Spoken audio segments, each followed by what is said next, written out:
नमस्कार, island news में आप सभी का स्वागत है। इस वक्त हम मनोज जी के साथ करें। आपको पता होगा हाल ही में हमने देखा एयरपोर्ट का इशू को लेकर। आइए जानते हैं उस दिन क्या हुआ था, आखिर जानते हैं। नमस्कार। नमस्कार। मैं मनोज पॉल। जी। देखिए, धन्यवाद आपका आने के लिए। जो आप लोगों ने जो एयरपोर्ट में प्रोटेस्ट किया था, ठीक है, तो डायरेक्टर सर से हम लोग का चेंबर में बात किया, ठीक है, उसी दिन जो 2-3 घंटा में, ठीक है। और उससे पहले मेरे को डीसी सर से भी बात हुआ था। तो डीसी सर ने भी मेरे को बोला कि नहीं, हम लोग ऊपर लेवल में बात कर रहे हैं, तो प्रॉब्लम आज ही फाइनल हो जाएगा और सॉल्व हो जाएगा। तो फिर हमने क्या किया, डायरेक्टर का साथ जाके भी मिला, ठीक है। मैं एक्चुअली डायरेक्टर से मिलना नहीं चाहता था, फिर भी मैंने सोचा कि नहीं, चलो मिल लेते हैं, क्योंकि अभी इतना प्रेशर तो डेवलप हो गया, ठीक है। और अंडमान निकोबार का पब्लिक को भी इशू समझ में आ गया कि क्या इशू है, ठीक है। तो डायरेक्टर से बात किया और बात करके हम लोग को ये पता चला कि सर ने बोला, देखो मैं अभी दिल्ली जा रहा हूँ, ठीक है, क्योंकि उसको दिल्ली से कॉल आके बुला दिया, ठीक है। आप लेटर मुझे अभी दे दो, लेटर बना के हम बना के तो थोड़ा पॉलिसी को चेंज करके हम लोग अलाउ कर देंगे। तो मैंने भी बोला कि जब तक हम लोग ये फाइनल डिसीजन नहीं लेते तब तक कोई फाइन नहीं मारा जाएगा। मतलब फाइन नहीं करेंगे अभी, जो फाइन करता है वो फाइन नहीं करेंगे। फाइन नहीं करेगा। तो अभी से क्या है कि अभी जो हम लोग को बैठे थे 17 तारीख को, अभी तक 18-19 है, कोई इंसिडेंट नहीं है फाइन का, ठीक है। और पुलिस का भी प्रेशर आ गया कि हम लोग उसमें कंप्लेंट वगैरह करो। तो हम लोगों ने जो कंप्लेंट वगैरह किया था उसमें वो लोग को बुलाए, जो मतलब परेशान करते हैं मैनेजमेंट लिमिटेड का, जो अंडमान का जो लड़का लोग उसमें काम करता है और लड़की लोग को, जिसका नाम है कंप्लेंट था, सबको पुलिस स्टेशन में बुलाया, कल ही बुलाए। और बुला के ये बोल रहा था कि तुम लोगों जो कंप्लेंट में इंक्वायरी वगैरह चल रहा है, ठीक है। एफआईआर अभी तक हुआ नहीं, फॉर्मल एफआईआर। तो मैं एसआई से सब इंस्पेक्टर उसको इन्वेस्टिगेट कर रहा है, मैं उससे भी बात किया। तो वो लोग बोला कि देखो, ये अंडर इन्वेस्टिगेशन है, लेकिन जो भी है, कहीं ना कहीं जो एनआईएस मैनेजमेंट लिमिटेड है, WTI है, एयरपोर्ट डायरेक्टर है, ठीक है, उसको रातों रात उसी दिन, ठीक है, 17 तारीख को 2 बजे दिल्ली बुला देना। Paying guest, PG, to let each room, double occupancy, with common kitchen, single person, 3,000 double, 6,000 monthly room available for rent near Ambika Residency Complex, 10 FMC Road, Prem Nagar. Contact 8900909634, 7305827272.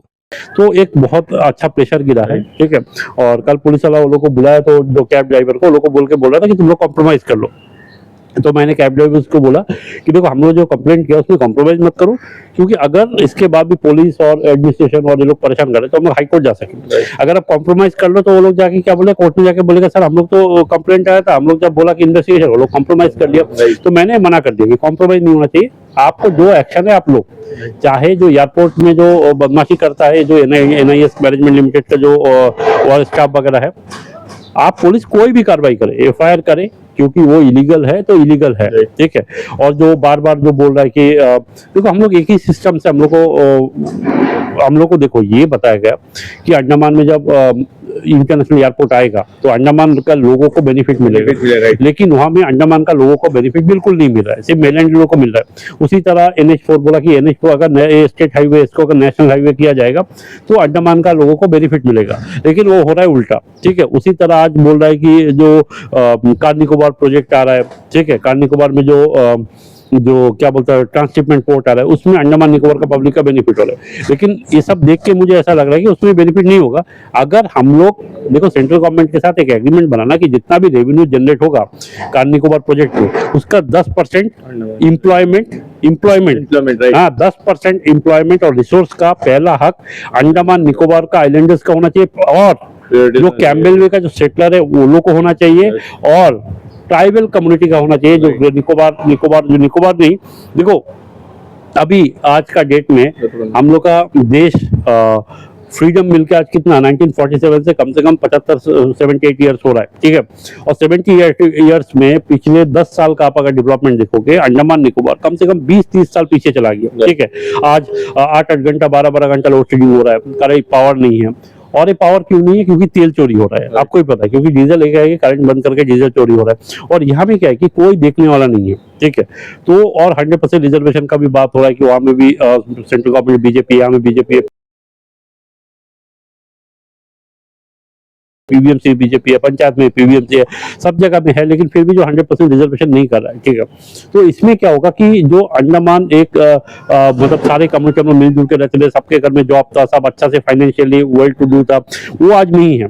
आज यंगर जनरेशन जो सबसे ज्यादा मेहनत कर रहा है, ठीक है, जो इतना पढ़ाई कर रहा है, 10-10 हजार के लिए, 5-5 हजार के लिए नौकरी कर रहा है, वो जो चाहता है वो खा नहीं पा रहा है, जहाँ घूमना चाहता है घूम नहीं पा रहा है। देखो अंडमान में जो जॉब भी अगर मिल रहा है एमटीएस का और क्लर्क का सैलरी कितना है आप बताओ, काट पाट के 50 हजार 40 हजार सैलरी मिल रहा है, 25 के आसपास। 25 के आसपास। देखो 25-30 हजार में सैलरी को इतना कम कर दिया है कि अंडमान के कॉस्ट ऑफ लिविंग ज्यादा है, तो उसका कारण क्या है, ये लोगों को सर्वाइव करना, सर्वाइवल के लिए मुश्किल हो रहा है, ठीक है। और देखो ये मजदूरी है, एमटीएस और क्लर्क का नौकरी जो अंडमान के, मैं देखा बहुत सारे नेता भी वो लोगों ने लिखा कि प्राउड मूवमेंट का अंडमान का आदमी को एमटीएस का नौकरी मिला। देखो प्राउड मूवमेंट नहीं, ये क्या है कि देखो अगर अंडमान के जो लोग, ठीक है, वो लोग को ऐसा होना चाहिए कि वो लोग अगर एमटीएस में क्यों जाए, वो लोग थोड़ा बड़ा पोस्ट में जाए, है ना। और जो आईएएस ऑफिसर लोग हैं अंडमान के, जो लोकल जो कैंडिडेट है जो ज्वाइन में जॉब करे, वो लोग को प्रमोशन हो के आईएएस लेवल में जाना चाहिए, जो स्टेट गवर्नमेंट में है वो नहीं हो रहा है। जैसे अंडमान के, आप एक बात बताओ, आज तक के डेट में कितना पुलिस एसआई जो ज्वाइन किया अंडमान निकोबार पुलिस में, वो प्रमोशन होके आईपीएस लेवल तक गया, आईजीपी डीजीपी लेके क्यों नहीं बन सकता बताइए, है ना। स्टेट गवर्नमेंट में ऐसा है कि स्टेट गवर्नमेंट में डीजीपी मत बनो, प्रमोशन होकर आईजीपी तक जाना चाहिए, ठीक है। जो अभी जो वो लोग क्या करता है, मरने का 2 दिन पहले, मतलब रिटायरमेंट का 2 दिन पहले डीएसपी बना के देता है, वो एक डीएसपी बन के बोल रहा है डीएसपी पावर का है। आप डीएसपी बना के ट्रैफिक में डाल रहे हो, जैसा अजय राय सर है ट्रैफिक में डाल रहे हो, तो ये सब छोटा मोटा पोस्ट। एक्चुअली क्या कि अंडमान के आदमी में यूनिटी नहीं है और लोग दूर का सोचते नहीं है, ठीक है जी। जैसे एयरपोर्ट में जब हुआ, आपको कौन सा पॉलिटिकल पार्टी भी अंदर आए थे आपको सपोर्ट करने, कौन लोग आए थे? नहीं, मुझे कांग्रेस का आया था, बीजेपी की तरफ से कोई नहीं आया, क्योंकि अभी बीजेपी का नेता लोग ये नहीं सोच रहा है कि देखो, वो लोग ये सोच रहा है कि बीजेपी सेंट्रल गवर्नमेंट में, अंडमान में बीजेपी है, तो वो लोग आएंगे तो वो लोग तो अपना आदमी का अगेंस्ट में प्रोटेस्ट करेंगे, जो कर भी रहा है। जैसे वहाँ का टैक्सी यूनियन के कोई स्टाफ थे, जैसा हुआ कि एमपी विष्णुभद्र जी से बात हुआ, उन्होंने मना कर दिया कि नहीं मैं नहीं कर सकता हूँ। क्या आप पब्लिक में आकर ऐसा काम करते हैं, क्या आपको लगता है आते हुए टाइम में एक बड़ा चेंजेस देखने मिलेगा अंडमान निकोबार आइलैंड में? नहीं, ऑब्वियसली देखने मिलेगा, क्योंकि देखिए आप अच्छा से देखिए, जो पीबीएमसी में भी कितने इंडिपेंडेंट कैंडिडेट भी पीबीएमसी काउंसिलर बना है, ठीक है, कितना सारा प्रधान है जो इंडिपेंडेंट जीता है। तो उसी तरह एक टाइम आएगा, अगर अंडमान का सेंट्रल गवर्नमेंट में, देखो अंडमान का आदमी पिछले इलेक्शन में क्या सोच के वोट किया कि अंडमान का डेवलप नहीं हो रहा है, तो हम लोग ऐसा सरकार चाहिए तो सेंट्रल गवर्नमेंट में भी हो, अंडमान में भी हो, वो सोच के वोट कर रहे हैं। हाँ, लेकिन अभी सबको समझ में आ गया कि सेंट्रल गवर्नमेंट में बीजेपी होने से जरूरत नहीं है, काम होगा, ठीक है। और अगले 10-15 साल से अब देखिए, NH4 तो कितना 15 साल से नहीं बन रहा है, पिछले 15 साल से, ठीक है। बीजेपी जब से आया तब से रोड का हाल तो बेहाल है, सिर्फ NH4 नहीं, दूसरा रोड भी है, जितना भी रोड है नॉर्थ मिडल इंटरलैंड में बिल्कुल रोड नहीं है, ठीक है। और 100% रिजर्वेशन भी नहीं हो रहा है, और एम्प्लॉयमेंट जनरेशन, टूरिज्म को बंद कर दिया, एयरपोर्ट को इंटरनेशनल एयरपोर्ट बना के, ये जो पहले बीच में भी इंटरनेशनल फ्लाइट था उसको भी बंद कर दिया, जो फ्लाइट का कैपेसिटी 24-25 था, अभी हो गया 13-12, जैसे टूरिज्म कम हुआ ना। फ्लाइट बंद नहीं हुआ, इंटरनेशनल फ्लाइट को बंद नहीं किया गया, आप गलत बोल रहे, ये इंटरनेशनल फ्लाइट खुद बंद हो गया। क्यों? क्योंकि हमें टूरिज्म पोटेंशियल खत्म कर दिया। देखो यहाँ में अंडमान निकोबार में बिजनेस मोनोपोली है, क्या कर रहा है, कोई भी बिजनेस पकड़ता है तो क्या क्या आईएएस ऑफिसर को पैसा खिला के बिजनेस मोनो। जैसा मैं आपको एक सीधा बात बता रहा हूँ, आरएसएन का बिजनेस मोनोपोली देखिए, आरएसएन क्या चाहता है कि आलू प्याज जो वो खुद लाए, अगर दूसरा कोई लाना भी चाहता है तो उसको क्या करता है, वो बिजनेस को खत्म कर देता है। कैसा है, जैसा वो क्या करता है, वो आलू प्याज अगर कोई लाएगा उसको शिप वाला को बोल देगा कि समुद्र में आप 10 दिन खड़ा करके रखो, आलू प्याज खराब नहीं, तो क्या करता है, बोलता है नमक पानी छिड़क दो, ठीक है। तो अभी क्या है कि इसमें 2 तरह का लॉस हो रहा है, एक तो क्या है कि बिजनेस मोनोपोली है, वो अपना मार्केट को कंट्रोल कर रहा है, ठीक है, जो इलीगल है। दूसरा क्या कर रहा है कि जो कंज्यूमर है, जो हम लोग है खरीदते हैं, उसको आलू प्याज ज्यादा रेट में खरीदना पड़ता है कि नहीं। देखो होलसेल प्राइस और रिटेल प्राइस के अंदर में जो गैप है वो बहुत ज्यादा है, और जो सिविल सप्लाई है ये इसको कंट्रोल नहीं कर पाए, क्योंकि सिविल सप्लाई का जो डायरेक्टर के अंदर में आता है, और जो आईएएस ऑफिसर लोग, वो लोग को भी पैसा खिला के चुपचाप शांत करके रख देता है। देखो मैं आज का डेट में आलू का होलसेल प्राइस बता रहा हूँ, आप ऑनलाइन में चेक कर लीजिएगा, 4 रुपए से 5 रुपए आलू का होलसेल प्राइस है, ठीक है। अंडमान में वही आलू 40-50 रुपए से कम में आपको नहीं मिलेगा, ठीक है।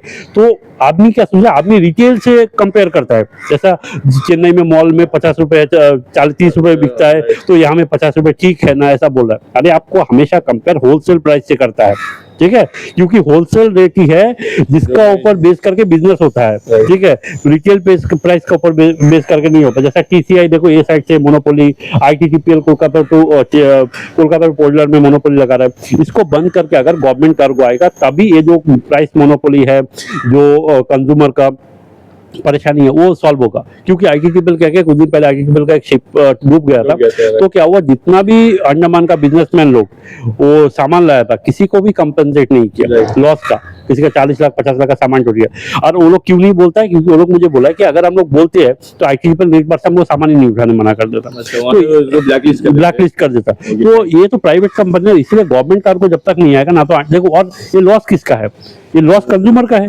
इसीलिए क्या है कि जो बिजनेसमैन लोग ज्यादा से ज्यादा रेट में सामान बेचता है, और बिजनेसमैन लोग क्या करें, क्योंकि उसका अभी अमेजन भी सामान ला रहा है, तो अमेजन के साथ में वो लोग का कंपटीशन है।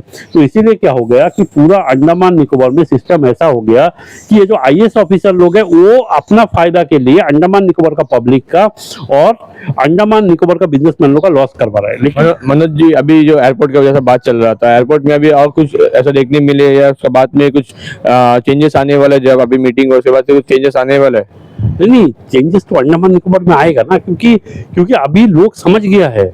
अंडमान निकोबार में 2020 में मीडिया है, उससे पहले था नहीं। अभी अंडमान निकोबार का पब्लिक को पता चल गया कौन उसका राइट के लिए लड़ रहा है, कौन करप्ट है, कौन बेवकूफ बना रहा है। आप बताओ, विष्णु पदौरा इलेक्शन से पहले बोला था कि मैं बंगाल से आके मैं 3-4 बार एमपी बन गया। मैं पब्लिक को बताया, क्योंकि वो टाइम में मेरे को इलेक्शन से पहले 2-3 महीने टाइम मिला था। लेकिन मैं आज भी आदमी से पूछता हूँ, आप कभी उसका बेटा बच्चा है, उसका फैमिली है, उसका चाचा मामा दादा बेटा का लड़का कोई भी परदादा कोई भी यहाँ में नहीं रहता है, तो उसको इससे कोई मतलब ही नहीं। आइलैंड से प्यार कब होगा, जब आप यहाँ में पैदा हो, पैदा भी यहाँ में नहीं हुआ, आप समझे। तो वो आदमी को बार बार एमपी बना दिया। क्यों बनाया? क्योंकि उसका साथ एडमिनिस्ट्रेशन था, क्योंकि एडमिनिस्ट्रेशन चाहता है कि ऐसा आदमी एमपी बने जो वो लोग का करप्शन में लोग सपोर्ट करे, ठीक है, बिजनेसमैन लोग को फंडिंग किया। क्या अगर एमपी बने कि आप करप्शन में सपोर्ट करेंगे या नहीं करेंगे? नहीं, आप एक बात बताइए, मैं क्यों करूं? मेरा घर में जाके देखे, मैं यहाँ से मैं डिग्रीपुर नहीं जा रहा हूँ, मेरा रोड नहीं है, ठीक है, शिप बराबर डिग्रीपुर में नहीं जाता है, मैं डिग्रीपुर का लड़का हूँ, ठीक है, मैं पोर्टलर में रहता हूँ, मेरा रिलेटिव सब पोर्टलर में है। अभी बताइए, मैं सिर्फ अपने बारे में नहीं सोच रहा हूँ, मैं अंडमान निकोबार का, मेरा बाप दादा सब यहाँ में पैदा हुआ है, ठीक है। तो एक बात बताइए, हम लोग सेटलर्स है, हम लोग जमीन से जुड़ा हुआ है। मैं कभी सोचता हूँ कि मैं अगर 50-60 साल हो जाए तो मैं अंडमान में सेटल होगा, ठीक है, आके, तो दिल्ली हम लोग का नहीं है, ठीक है। तो इसीलिए मैं अंडमान के लिए काम कर रहा हूँ, अंडमान का पब्लिक के लिए कर रहा हूँ। आने वाले टाइम में अगर आप एमपी बनते, जितना भी आपने प्रॉब्लम बताया, आपने अभी जितना भी गिनती करा आईएएस से लेके आप जितना भी प्रॉब्लम गिनती करा, क्या आप एमपी बनने वाले सॉल्व करेंगे? नहीं, मैं 100% सॉल्व करूंगा। देखो, इलेक्शन के बाद तो आप फिर जैसा बाकी नेता बोल जाते हैं, अभी बोलते हैं कि प्रोटेस्ट में अगर लोग को ये आता है कि अगर प्रोटेस्ट में आप करो नहीं करो, साथ आते तो उस लोग अच्छा लगता, मनोबल बढ़ता, लोग मोटिवेट मिलता। कि आप ऐसा तो नहीं करेंगे ना कि बनने के बाद में आप अपने में ही रहेंगे? नहीं, देखो, अगर हम लोग को ऐसा करना होता, मैं बीजेपी कांग्रेस ज्वाइन करके अपना पैसा कमाने का धंधा दिखता, ठीक है। मैं जो बीजेपी एक नेता लोग का देखो, प्रधान से लेकर काउंसिलर, कम से करोड़ों का प्रॉपर्टी है, हम वो सब बिल्कुल नहीं। मैं बीजेपी कांग्रेस ज्वाइन कर लेता, थोड़ा मोड़ा पैसा कमाता, वो मीटिंग में जाता, अपना धंधा दिखता। मैं अपना धंधा आज तक देखा ही नहीं, ठीक है।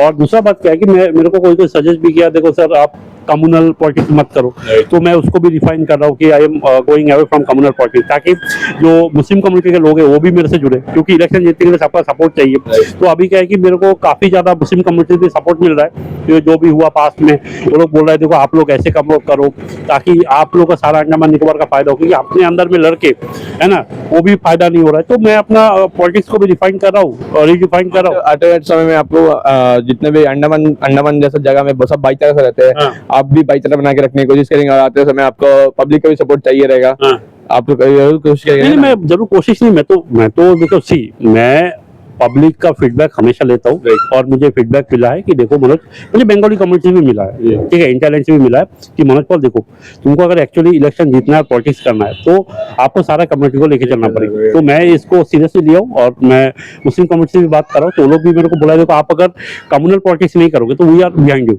हम आपके पीछे हैं। आपको बहुत लोग पसंद भी कहते हैं। जी, नहीं, बहुत सपोर्ट करते थे पहले, फिर बीच में थोड़ा सा वो मिसअंडरस्टैंडिंग हुआ, फिर मैं अपने आप को रिडिफाइन किया, और मेरे को लगता है कि ऐसा जाने से मेरे को काफी 2029 तक मैं जीत के निकल जाऊंगा। आपको बहुत लोग तो पसंद तो कहते हैं, मगर आपको कुछ बात ऐसा होता है लोग नाराज हो जाते हैं आपसे? नहीं, वो तो देखो, जब आप 50 बात करोगे उसमें से 1-2 बात तो आपको गलत हो ही सकता है ना, तो ये तो this is part of the process. देखिए, कोई मैं भगवान तो हूँ नहीं कि मैं जो भी चीज करूँ 100% सही हो और मेरे एक भी चीज गलत ना हो। अभी अगर अगर आदमी मिलेगा, मिलके मुझे बोलेगा कि देखो यहाँ में गलती है, मैं रेक्टिफाई करूंगा, तो this is the part of the process में है। आप ऐसा नहीं कर सकते कि मनोज पॉल 100% करेक्ट है, कभी गलत काम नहीं करता है, कभी गलत होने से सुधारने की कोशिश नहीं करते, ये तो है नहीं ना। देखिए कल जो हुआ पावर फ्लैट पे, उसको मैं रिफाइन करके मैं अलग तरह से जा रहा हूँ ना, तो इसका मतलब क्या है कि जी मनोज पॉल एक्सेप्ट रिफॉर्मेशन, मैं रिफॉर्म को मानता हूँ और वो हिसाब में चलता हूँ। ठीक है, गलती अगर हो, देखो it is a part of the process, because कोई भी इंसान है तो गलती हो सकता है, because I am not God, है ना। तो उसको तो ठीक करना मेरा जिम्मेदारी है और मेरा मतलब रिस्पॉन्सिबिलिटी। जैसा कि यहाँ एमपी होते हुए जितना आवाज नहीं उठाते, आप बिना एमपी हुए या बिना पॉलिटिक्स पार्टी के बिना सपोर्ट का आप अकेले ही आवाज उठाते, अकेले बैठते हैं ना, आप जो पार्टी से आते हो ना पार्टी वाला साथ आते हैं ना कोई, आप अकेले ही जाके उधर में बैठते हैं, लोगों के बीच में बैठते हैं। आपको लगता है कि आने टाइम में बहुत बड़ा चेंजेस देखने मिलेगा अंडमान में, क्योंकि अंडमान हर चीज में ही कुछ ना कुछ होते रहता है हर समय। नहीं देखिए, एक्चुअली मेरा ऐसा नहीं कि मैं पॉलिटिकल पार्टी को इनवाइट किया था कि आप लोग आओ, तो वो लोग इंटरेस्टेड नहीं है। कांग्रेस पार्टी इंटरेस्टेड था तो आया as a part of the opposition. देखो अगर बीजेपी कल बोले कि हम लोग हमें प्रोटेस्ट कर रहा है 100% जॉब रिजर्वेशन, मनोज पॉल को बुलाए नहीं बुलाए, मनोज पॉल जाएगा, क्योंकि ये ऐसा है मेरा कि जो सही है वो सही है, वो सही है, चाहे वो कोई भी पार्टी करे, चाहे बीजेपी, टीडीपी, फिर आपका डीएमके, कोई भी करे, ये पार्ट ऑफ द सिस्टम है कि मेरे को आइलैंडर्स को देखना है। मैं फिर से बोल रहा हूँ, हम चाहते हैं कि बाहर से लोग आके हमें ना भरे, आइलैंडर्स का एक अलग रोल हो, और हम लोग जो आइलैंडर्स पहले से रह रहे हैं, हम लोग एक अलग इज्जत हो, सबको आइलैंडर कार्ड नहीं बांटा जाए। अंडमान में आके जो बाहर से आके जो बिजनेस मोनोपोली, गुजराती लोग आके बिजनेस का पकड़ रहा है, ठीक है, ये जो एयरपोर्ट में मोनोपोली लगा रहा है दुकान का, हम चाहते हैं कि एक दुकान निकोबारी लोगों को मिले, एक तेलुगु फिशरमैन कम्युनिटी को मिले, एक आपका जो तमिल लोगों को मिले, है ना, एक बंगाली लोगों को मिले, एक मोपला लोगों को भी मिले, मतलब सब कम्युनिटी को, राइट, मोपला लोगों को भी मिले, ठीक है, दुकान मिले। तो हम चाहते हैं कि ऐसा सिस्टम में सबको मिले, सारे कम्युनिटी को मिले, 342 कम्युनिटी जो नॉन मोपला है वो लोगों को भी मिले, तो सबका अंडमान का रिसोर्सेज के ऊपर इक्वल हक हो, ना कि बाहर से जो आया वाला। Thank you sir. Thank you.